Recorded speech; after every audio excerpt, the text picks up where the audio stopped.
এক মাসে আবার ৩৬ দিন হয় কি করে? এই প্রশ্ন আগামী প্রজন্মের কাছে হয়তো একটি মিথ হয়ে থাকবে। সেই মাস আরো দীর্ঘ হতে পারত, কিন্তু তার আগেই মার্চ টু ঢাকার কর্মসূচি একদিন এগিয়ে আনে বৈষম্য বিরোধী ছাত্র আন্দোলন।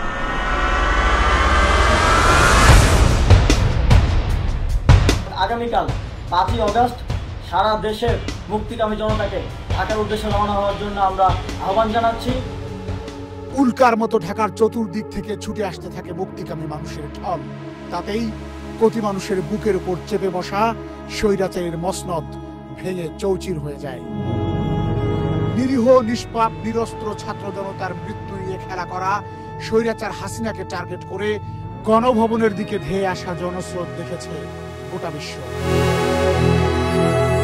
কিন্তু হাসিনা তখনও কেবলই নিজেকে বাঁচাতে বলিয়া নিজ দলের লক্ষ লক্ষ নেতাকর্মী চাটুকার দালালদের ছুঁড়ে ফেলে দিয়ে চোরের মতো উড়াল দেয়।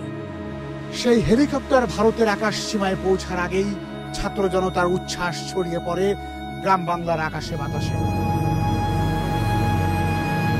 অহংকারের পতন দেখা বিপ্লবী জনতার একাংশ সেদিন গণভবনে ঢুকে পড়ে।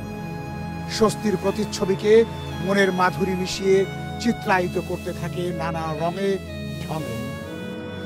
এদিকে ছাত্র জনতার বিদ্রোহের কঠিন দিনলিপিতে পানি দিয়ে, খাবার দিয়ে কিংবা আঁচলের শীতল স্পর্শে আন্দোলন উজ্জীবিত রাখা মা বোনেরাও নেমে আসে বিজয়ের উল্লাসে সামিল হতে।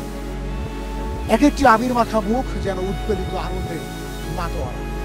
পাড়াই ছেড়ে পালাইছে শেখ হাসিনা, পালাইছে পাড়াই ছেড়ে পালাইছে স্বৈরাচার, পালাইছে স্লোগানে প্রকম্পিত শহরে সবার দৃষ্টি ছিল জাতীয় সংসদ ও গণভবনের দিকে, যেখানে আবেগের ষোলকলা ছাপিয়ে যায় ছাত্র জনতার কালজয়ী বিজয় যাপন।